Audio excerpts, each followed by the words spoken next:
Hi everyone, welcome back to another episode of How to Fix Online. In today's video, I'm going to show you how to fix Facebook disabled account. So keep watching the video till the end and don't forget to subscribe to our channel by hitting that subscribe button. Also press the notification bell icon so that you'll never miss another upcoming updates from us. An account on Facebook can be disabled just as quickly as it was created. Users can disable their account in the security section of their account settings, but Facebook also disables account on occasions, either because the user has broken the terms of service or because the account has been reported as being compromised by malware, phishing apps, or other malicious softwares. So in order to solve the issue when your Facebook has been disabled, if your account has been disabled by Facebook, to do so, simply go visit Facebook Help Center. To do that, open up a web browser and in the address box at the top, type in Facebook Help Center. Now, once you make a search, from the search result, click on this first link that says Help Center-Facebook. You'll end up in the Help Center of Facebook, which looks like this.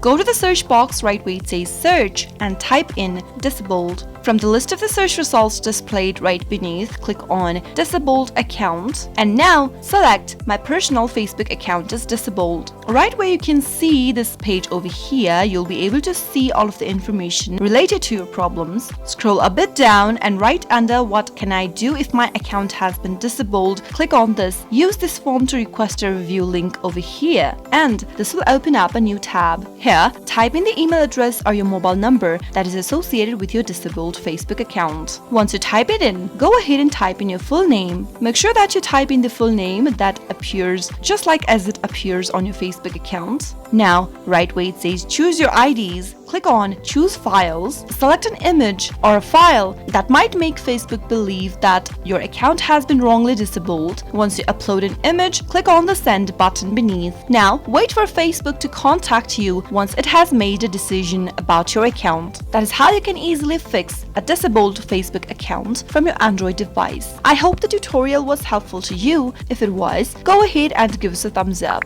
I'll be back soon with more tutorial videos like this. Thanks for watching.